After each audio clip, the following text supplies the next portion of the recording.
Hey, Donald, how you doing? And Brent and Johnny, I'm going to put on my other microphone real quick here. So give me a second.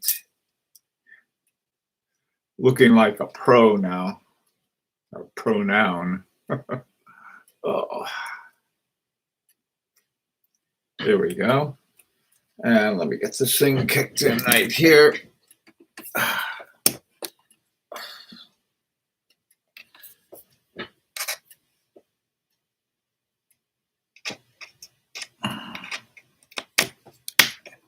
Hi, Andrejit. How you doing? And Gilberto. Things getting. Everybody in India, stay safe. Hi, Abdul. Not joining in for long as my internet connection is limited. Oh, gee whiz. Okay, well, at least I'm glad you're here. Mihir Day, can you please take up the topic of gray market buying as well? Sure thing. We'll talk about that. And we don't call it the gray market, it's secondary market. I think the term gray market is one that has been used to imply that there's something wrong with it, and there's not. The primary markets and manufacturers need the secondary market like mad. Okay, what I want to talk about today, and I really need some feedback from you guys, because it's important. Hi, Thomas. How you doing? Hey, you guys come up with a time for the punters today, Thomas? Anyway, well, hey, how you doing, Clyde? Situation is worth an envy and black fungus. Oh, my God. Okay, Indrajit, stay safe. Yes. Okay, you just joined from India. Okay, you too. So you guys in India, be careful. Take care of each other. I know that I think the U.S. is starting to send some of our extra things, vaccines to India. Man, I tell you, the India was so low for a while, and all of a sudden, bam! Gray market has saved me. Brent, we're going to call it secondary market. Okay. All right. So let's get going. Right now, here we are. This is our current situation worldwide. More so in some places than others, but I think it's all over the place. The issue is that we have the number of watches that could be made during the pandemic went way down because people they couldn't go to work basically, and yet at the same time, people like us, we're still buying watches because what are we going to do? We're sitting at home, we're isolated, and, like, oh, I think I'll get a watch. So anyway, so this is a situation. Now some watches like FP Journe, they sort of went crazy price wise, and some other ones did too. And so what we're sort of left with is a situation where we really have to look for watches, and in a way that's a little different. Okay, now you guys mentioned the secondary market, and we talked about that before, and that's an important source for two reasons. One, if you've got a watch to sell, it's a good time to sell it, believe me, because the supply is so low. The other thing is that what I did is that I was looking for this particular watch, and I found some in different places, but they seemed to be a little overpriced, and so I thought, well, I'll have a shot at an auction. So I signed up for an auction, Sotheby's auction, and I found a watch that I wanted. And so I put a bid out on it, and somebody came back with another bid. And so I bid again, and then they came back with another bid. Well, one thing that you got to be careful about in an auction is winning because you kept putting the price up higher and higher. And pretty soon, before you know it, it's way up there. Hey, Tim, welcome to Connecticut. Flippin' Zippo, how are you? Hi, Val. Uh, so anyway, um, so what I did was that the auction actually had two watches I wanted. Um, and somebody else I knew was thinking about getting the other one, so no, I better not bid on it. And then I found out that he didn't want it, and then this other guy was bidding against what I should have done if I were smart in auction. I wouldn't have bid anything, and then waited till the last minute, and then jumped in there and put in a low bid that was higher than the highest at the time, and see if I could uh, get my bid in before the door shuts. Anyway, but this was really the first auction other than the ones they sort of have on eBay. You have all kinds of time on these. You do have time, but they're a little different. So anyway, so I go to this auction. So I switched from one that the guy was bidding against me. That's one thing in an auction. Before you go to an auction looking for stuff, find out what the price is. Go to eBay and Chrono24 and everywhere else, and find out what the price is. Because what happens sometimes, people get all excited and they'll bid way above what they could have gone and picked it up on eBay or Chrono24, some other place like that. So I had done that, and so that was how I was sort of judging my bidding if it got to the point. Now, when you bid on something on in an auction, they're going to hit you up with what they call a premium, and it's 25%. I think Phillips and Christie's and Sotheby's, they all have, it's all about 25%. Well, then they also have what I call a just because premium. 25%, then up a little more just because. They have a name for it. I forgot what it was, but it's really a just because thing they put on it. Now, uh, there are some other factors involved, and this is why buying watches sort of got real complicated lately. Um, the other thing with an auction, then you've got, if you're bidding for something overseas, and this was the case I was, from Geneva, Switzerland to the U.S., you got the whole rigmarole with sites. And sites is one of those things I agree with 100%. I don't think it's good to go out and start, killing off endangered species so you can make a watch band. But on the other hand, sites to me is so poorly run that they almost encourage people to do it sort of under the carpet, so to speak. So this was another concern because I was looking at the band on the one I was bidding for, and looked like a gator band, but I noticed that they didn't say that in the description of it. So anyhow, this is so I go bidding away. So in addition to that, they have from at least from Geneva and Southeast, they charge it for shipping. Well, shipping overseas is expensive because I've done it. And I figured, 100, 120, 150 bucks, something like that. It was a lot. It was 275 bucks for the shipping by FedEx. So that's another price. So what you're bidding on, let's say you start with, I'll make it simple, 4,000, and 25% of that is another 1,000. So that's 5,000. And then you add to that, just because that's another 50 bucks. Then you add on top of that, you add the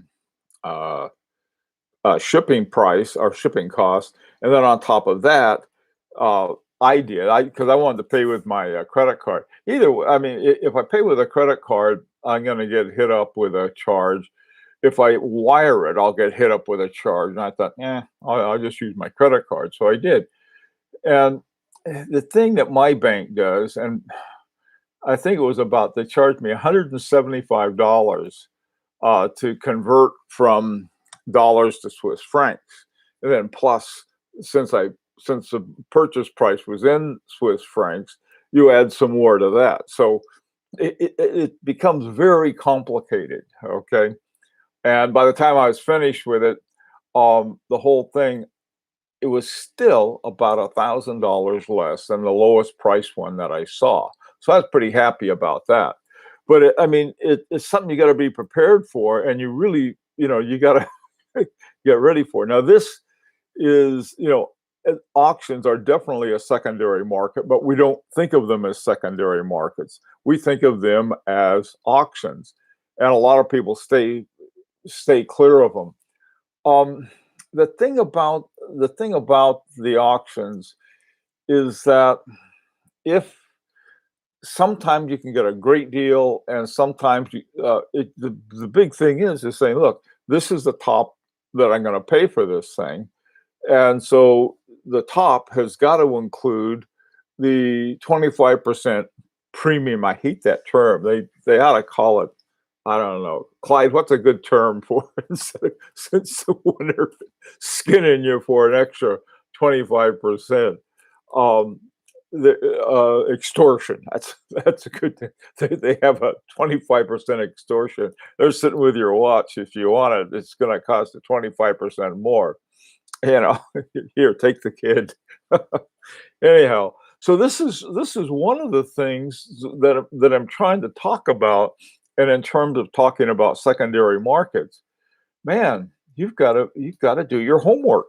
Now, the homework is the fun part, in the sense that you get to go around and find out all kinds of things about watches. Um, hey, persona grasses, and Stephen, how you guys doing? Auctioneer taxes. Yeah, that's another thing. I like extortion, I think. How does that sound, Clyde? Auctioneer extortion. Hey, Johnny, what's up? Any of you in pocket watches? I'm looking for an alarm pocket watch, which is pretty sharp looking. Not me.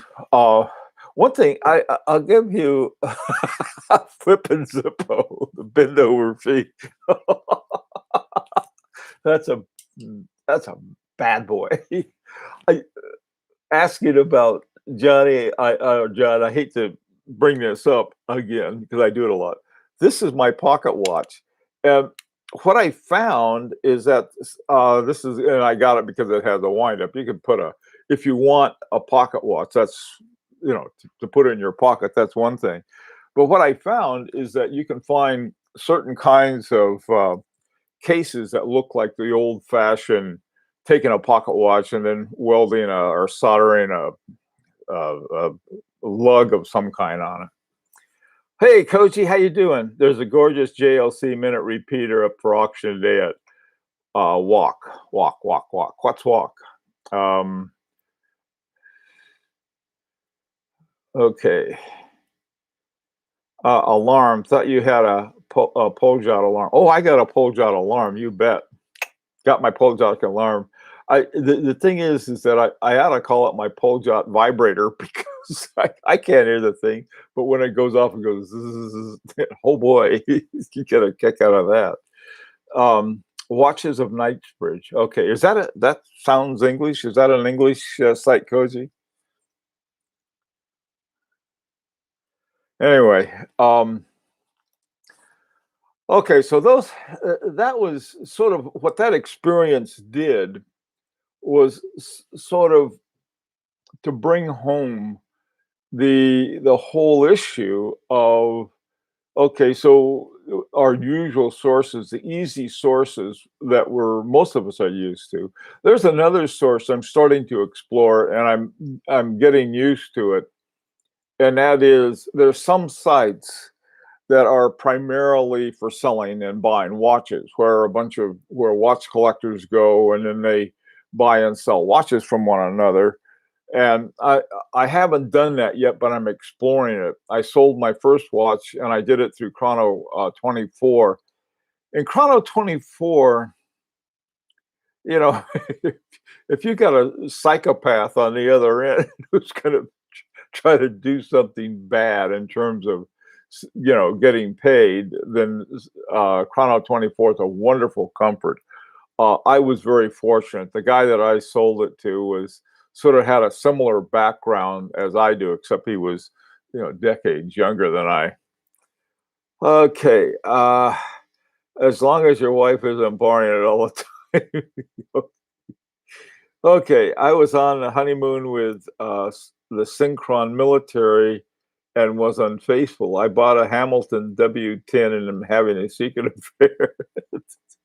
Thomas, you got, oh, there are watches of Switzerland and Knightsburg, London. Ah, okay. Um, I don't trust the seller on that one. Tim, the seller on which one? On watches of Switzerland? Hey, Johnson, you on? How are you doing? Uh, good. Hi, Velvia. That's a lot of pressure on me there. Hey, Velvia, man. Sellers premium plus buyers premium equal lots of cash. Yeah, yeah. That's the whole thing. Mr. Thomas. Daniel says hi to you, Thomas. Hi, Clyde Mills. If I purchase a watch overseas, I have a band mailed separately to pass through customs. Yeah, that's generally if you're going to get if you're dealing with a Gator band. Now I've done the same thing. The Gator band that I get is perfectly legal. It's a legal one, but the basically here's what a legal Gator band is. Some guy down in Okeechobee, Florida, or someplace like that has a gator farm, okay, and a lot of gators in Florida, and so they raise them to, for the same way people raise, cattle that end up in McDonald's is, for watch bands or or purses or whatever. So you have these things, and but they don't have a good simple tracking system.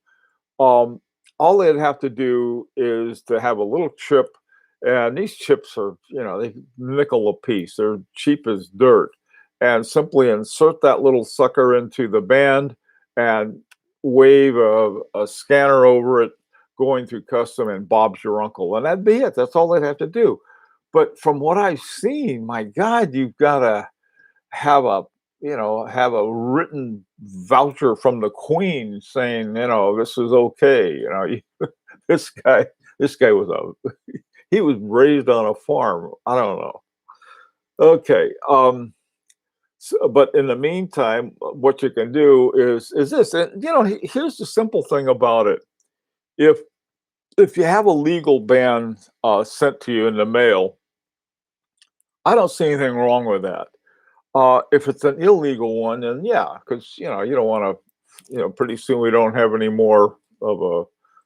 I don't know what, a plaid skin lizard or something.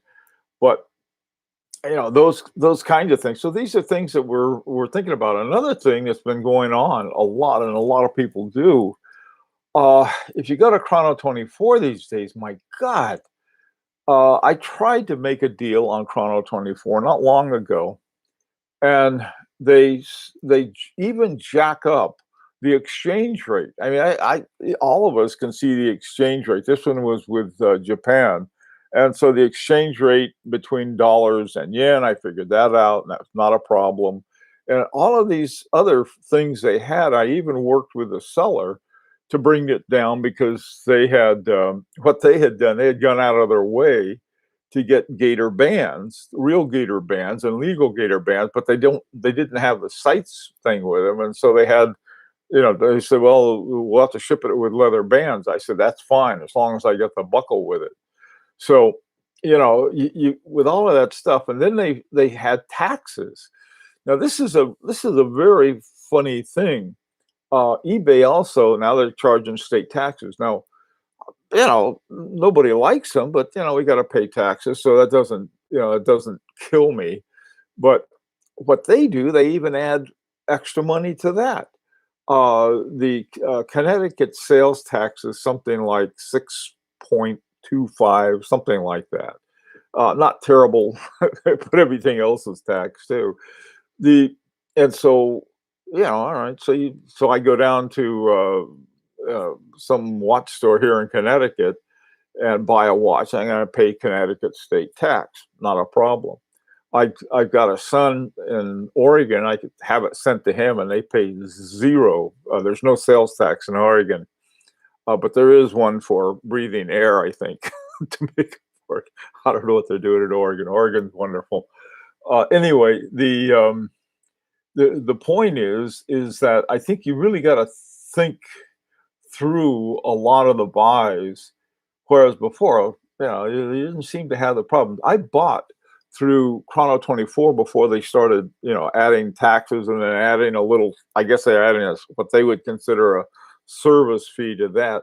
eBay's doing the same thing, but they're adding at a higher rate than what we're actually taxed. I don't know what's going on with that. Other places, nothing, no taxes at all. When I got the thing from Geneva, they didn't put in state taxes because I don't think they have a sales tax for international stuff, but Chrono 24 does. So these are things you've got to figure out. So, like if I say, okay, so yeah, I played these premiums when I went with the international sales, but I didn't have to pay the state tax on it. So there's some kind of little balance there. Yeah, send all your watches to New Hampshire, Oregon, or Wyoming. Yeah, fortunately, I have relatives in now two of those places. One of our sons is he and his lady friend got a place up in New Hampshire. Our next door neighbors who used to live here, they had a place in New Hampshire. Doggone it, that's a good idea. I didn't realize that New Hampshire had no sales tax. I just thought New Hampshire had no laws, but I didn't know they had no sales tax. Hi, Yoas, how you doing? Uh, Not sure how Yenta stacks up in terms of quality. Seen mixed reviews. Yeah, same here, Johnson. Yeah, I did a review of Yemo watches, and they seem pretty good. But then I got people saying, maybe not so much. So that's something. Hey, Daniel, it's okay. Daniels is still saying hi, flipping Zippo from out west. Daniel, if you wouldn't mind, don't use all caps. That's like a drama queen. Like, ah. All right. So what are some other tips you guys use for buying during this time of high prices?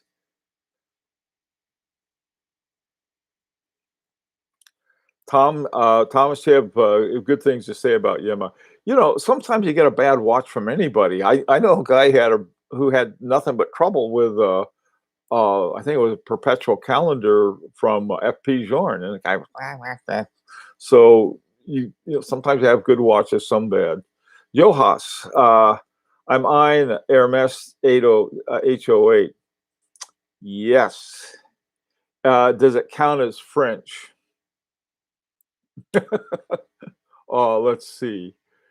No. I would say no. French design, yes. French watch, no. Here's why. They probably a Vasseur. Isn't that a Vasseur made movement they have in that? Hermes has two basic movements. One's called, I think, a 1909, and the other one is 1837, something like that. And they're both Vasseur made because they own, Vasseur is owned by 25% is owned by Hermes. Okay, look for the brands and references that are being overlooked, or just sit it out entirely. Clyde, that's something. It's very true though. That was exactly it happened to be what I was looking for. I was looking for something that was under the radar. And there's the other, the ones, I just had the video that came out yesterday on Chopard LUC. Chopard LUC, I think when they first came out, they were going to be the tippity top of the Chopard line. They may still be, for all I know. But the big thing about LUC from Chopard was that they did have the Chopard manufactured movement, which was a good thing. So that's important. Brent, your point about finding a secondary market with a good reputation is important. That's very important. By the way, too, this is one thing I'll say about Sotheby's, man, do they know how to deal with international shipping. I hadn't got it. I don't know. They get like, did they forget that I won the thing? So I wrote the guy and I said, you know, when am I going to get my tracking information about my watch? You know, shipping tracking information. It wasn't the same day. They sent me a PDF file with the tracking on it, and it was on the way to me. And whenever I get anything from overseas, I just like hope and pray there's no exception through customs or something weird isn't going to happen at customs. Man, I tell you, not only did they get it to me, it's following the tracking can be very frustrating. It went from Geneva to Paris to London to Indianapolis and then back to Connecticut. Weird, sort of sort of took the grand tour that I'd like to take. So, but man, I tell you, so it was all set to get it. All of a sudden, the day before it was due, the FedEx truck shows up, and here it is. So I said, boy, they know international shipping. I was hoping they would. And the band that I got was a leather band stamped with a gator pattern. That was fine. A lot of people say, oh, you know, if it's not a genuine, you know, this or that gizmo, you know, they get all upset. You can get a gator band of all kinds of different brands in just about any country, but you just don't want to cross the border with it because that's where you get into the CITES problem with it. Let's see. Yeah, doing your research. That's true, Brent. Brent's got another good point. Do your research on the seller, the buyer, everybody. Let's find out whether they're, you know, somebody you wouldn't want to buy a watch from. Keyboard went capital letters. Thanks, Daniel. Thanks for getting it fixed. That's happened to me. I'm typing away, and all of a sudden my hand goes and hits the caps lock on it. Okay, Mihir Day, what would you suggest for people who are looking to buy extremely rare pieces like the Patek Grandmaster Chime or the Patek Sky Moon Tourbillon? Is there any secret market where these pieces are sold? You know, the thing about here's the thing, and I think this was what the point the rancher was making. You need to have two things. Most of the rare Patek Philippe's are known. I mean, the people who are really crazy rich collectors know all of those, and they're contacted way before the lumpen proletariat is. Like, hey, Joe, we got this one. Are you interested?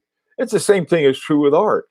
You want rare, expensive art, they know who to contact. They go after them. And so, you know, it's that kind of thing. Now, so I think what you have to do is that, yeah, you can see that those things on auctions like Phillips or Christie's or any one of those. By the way, too, I've bid on other auctions before. But man, all of a sudden, you know, I put in my bid, and the next thing you know, they're $1 million or something. That's the trick, is to back out. But going back to your point about, you know, how do you find something that nobody else has? One thing, I'll tell you one thing I think is important is to keep in contact with each other. Because, you know, if I find out that somebody is looking for a particular watch and I know it and I happen to come across it, I'll, you know, shoot them a PM or something or an email or something and say, hey, you know, I saw that watch you wanted is available for X, Y, and Z here. So that would be a way to, that's another way to get those things. You got to be in the right circles, though. Every now and then I find myself in the right circles and I have no idea how I got there. And suddenly I'm talking to people who are like, whoa. And, you know, I think if, you just sort of looking for something that you can communicate to other people. Now, if somebody says, "Oh, I'm afraid to tell anybody about this one because I want it," you can tell me anything you want to about Patek Philippe that are over 100,000 bucks. I'm not going after it. I'm sort of got a thing right now with Patek Philippe ever since they put in this put in silicon. I'm mad at them about that. Hey, Andres, how you doing? Has Omega started to deliver Ed White Speedmasters? I don't know. Maybe. Daniel, let's see.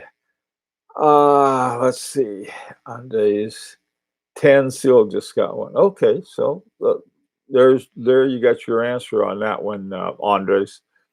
Do you think buying from Swiss watchmakers directly gives you a better price? Uh, it's not. It's sometimes you will. Um, there was this one guy who used to have these incredibly good deals on watches from Switzerland, and I don't know, something happened. They threw him in jail, so that sort of put the kibosh on that. But I don't know. You find them everywhere. Like you'd think that New York City would be the last place where you're going to find a good deal, especially since they have a 8.5% sales tax that includes state tax and city tax. But you can, the 47th Street. But man, you got to know what you're doing. You really have to know what you're doing there. Um, you know, you don't want to go down for Louis in the back alley. You don't want that. Okay, what's up, Raj? When a rare watch is purchased, the owner gets a message from every man and his dog that if he ever wants to sell it, let them know. Hence, they don't come onto the market. Yeah, that's another thing. A lot of times, there's stuff going on that's just invisible to a lot of us, and so this is why you sort of keep your eye open, and every now and then something will come along. But if you don't engage in some way, it never will. I mean, if you sit at home and oh wait, nothing's gonna happen. Uh-oh, frying pan time. Is that it? Okay, just find something that you really like and can afford, and just not buy solely based on resale. Exactly. Exactly. Good point. Okay, guys, gotta run. How do you be in the right circle of watch collectors? I don't know. I just, you go to these different forums. I'll tell you how. This is probably how I was. I started talking about my FP Journes in an FP Journe forum I found. And before I knew it, all of these people were contacting me. And, you got a picture of your watch. Well, that's like, how do you get into the club? You got to have whatever it is. Other times, if you go in and you look like a hustler, that's not going to help. It's just, you know, ask about it. Okay, guys, you guys take care. Stay safe. You don't have to wear your mask if you get your vaccine shots. So get your vaccine, and hasta la vista.